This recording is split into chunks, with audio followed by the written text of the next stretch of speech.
அஸ்ஸலாமு அலைக்கும் வரஹ்மத்துல்லாஹி வபரகாத்துஹு. இந்த ஹஜ்ஜு பெருநாள் அப்படிங்கிற ஒரு விஷயமே இப்ராஹிம் அலைஹிஸ்ஸலாமுடைய தியாகத்தின் அடிப்படையில் தான் இது வந்து அமைஞ்சிருக்கு.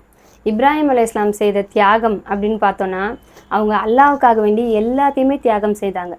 அவங்களுடைய சொத்துக்கள், அவங்களுடைய உடைமைகள், அவங்களுடைய குடும்பம், அவங்களுடைய சந்தோஷம், அவங்களுடைய வாலிபம், அவங்களுடைய பிள்ளைகள், அவங்களுடைய மனைவிகள், இப்படி எல்லாரையுமே வந்து தியாகம் செய்தாவது அல்லாஹ்வுக்கு நம்ம நெருக்கமானவங்களாக இருக்கணும், நம்ம அதிக நன்மையை சம்பாதிக்கணும், அல்லாஹ்வுடைய கட்டளைக்கு முழுக்க முழுக்க கட்டுப்பட்ட ஒரு மூமினாக இருக்கணும் அப்படின்னு சொல்லி நினச்சாங்க. அதனால தான் இன்றைக்கும் இந்த துல்ஹஜ் மாதத்துடைய சிறப்பாக இப்ராஹிம் அலைஹிஸ்ஸலாமுடைய தியாகம் நினைவூட்டப்படுது இல்லையா? அதனால தான் அவங்க கலீலுல்லா, அல்லாஹ்வுக்கே உற்ற நண்பர் அப்படின்னு அழைக்கப்பட்டாங்க. அல்லாஹ் தாலாவே தன்னுடைய திருமறையில் நான் அவரை வந்து தேர்ந்தெடுத்துக்கிட்டேன், இமாமா தேர்ந்தெடுத்துக்கிட்டேன் அப்படின்னு சொல்லி சிறப்பிக்கிறான். இப்போ அல்லாஹ்வுக்கு நெருக்கமாகிறதுக்காக வேண்டி இப்படி எல்லாத்தையுமே தியாகம் பண்ணாங்க இப்ராஹிம் அலைஹிஸ்ஸலாம்.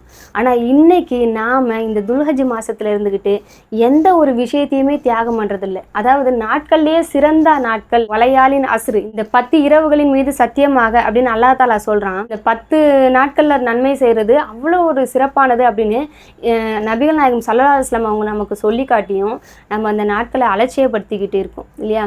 இவ்வளோ தியாகம் செய்த இப்ராஹிம் அலைஹிஸ்ஸலாமோட பார்க்கும்போது நம்ம ஒரு சின்ன ஃபோனை கூட நம்ம வந்து தியாகம் பண்ணுறதில்ல.